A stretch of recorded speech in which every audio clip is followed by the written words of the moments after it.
230वां दिन पुराने अहदनामा में से आज की तलावत होसिया की किताब, उसका 6वां बाब, पहली आयत से लेकर 7वें बाब की 16वीं आयत तक।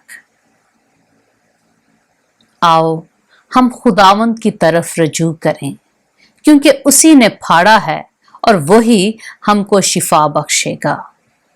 उसी ने मारा है और वही हमारी मरहम पट्टी करेगा। वो 2 रोज के बाद हमको हयात ताजा बख्शेगा और तीसरे रोज उठा खड़ा करेगा और हम उसके हजूर जिंदगी बसर करेंगे। आओ हम दरियाफ्त करें और खुदावंद के इरफान में तरक्की करें। उसका ज़हूर सुबह की मानद यकीनी है और वो हमारे पास बरसात की मानद, यानी आखिरी बरसात की मानद जो जमीन को सैराब करती है, आएगा।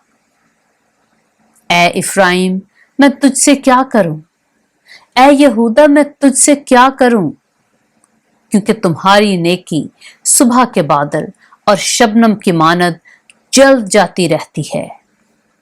इसलिए मैंने उनको नबियों के वसीला से काट डाला और अपने कलाम से कत्ल किया है, और मेरा अदल नूर की मानद चमकता है।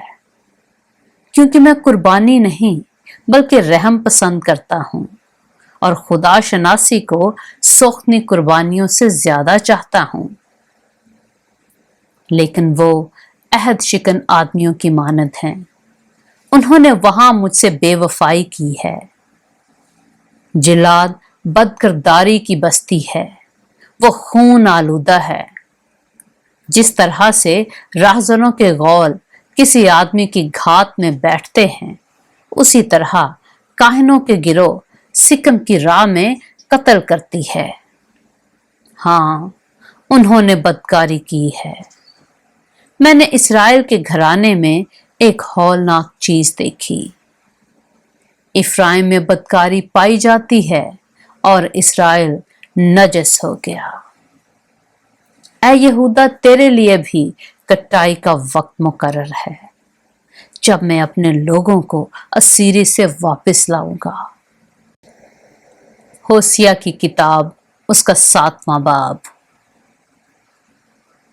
जब मैं इस्राएल को शिफा बख्शने को था, तो इफ्राइम की बदकिरदारी और सामरिया की शरारत जाहिर हुई, क्योंकि वो दगा करते हैं।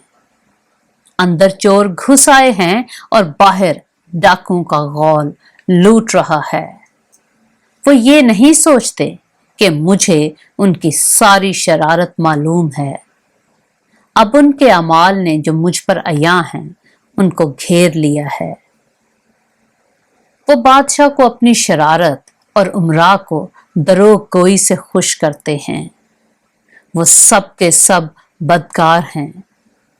वो उस तनूर की मानद हैं जिसको नान बाई गरम करता है और आटा गूंदने के वक्त से खमीर उठने तक आग भड़काने से बाज रहता है। हमारे बादशाह के जश्न के रोज उमरा तो गर्मी में से बीमार हुए और वो ठट्ठाबाजों के साथ बेतकल्लुफ हुआ। घात में बैठे उनके दिल तन्नूर की मानद हैं। उनका कहर रात भर सुलगता रहता है।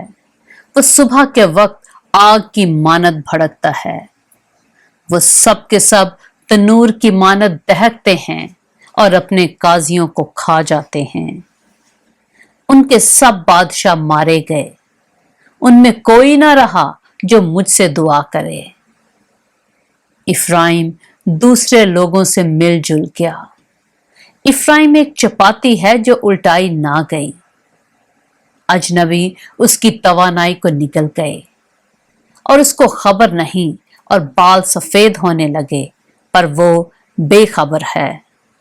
और फख्र इस्राइल उसके मुंह पर गवाही देता है, तो भी वो खुदावंद अपने खुदा की तरफ रजू नहीं लाए और बावजूद इस सब के उसके तालिब नहीं हुए। इफ्राइम बेवकूफ और बेदानिश फाख्ता है। वो मिस्र की दुहाई देते और असूर को जाते हैं।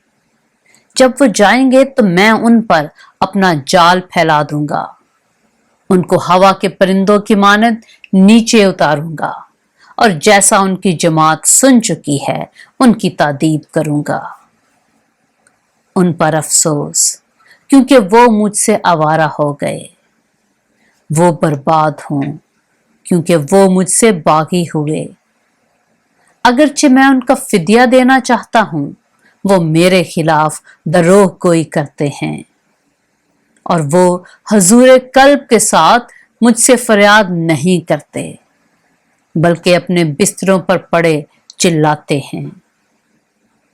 वो अनाज और मैं के लिए तो जमा हो जाते हैं, पर मुझसे बागी रहते हैं। अगरचे मैंने उनकी तरबियत की और उनको कवी बाजू किया, तो भी वो मेरे हक में बदअंदेशी करते हैं। वो रजू होते हैं, पर हक ताला की तरफ नहीं। वो दगा देने वाली कमान की मानद हैं। उनके उमरा अपनी जुबान की गुस्ताखी के सबब से तहोतेग होंगे। इससे मुल्के मिस्र में उनकी हंसी होगी। पाक कलाम के पढ़े और सुने जाने पर खुदावंद की बरकत हो।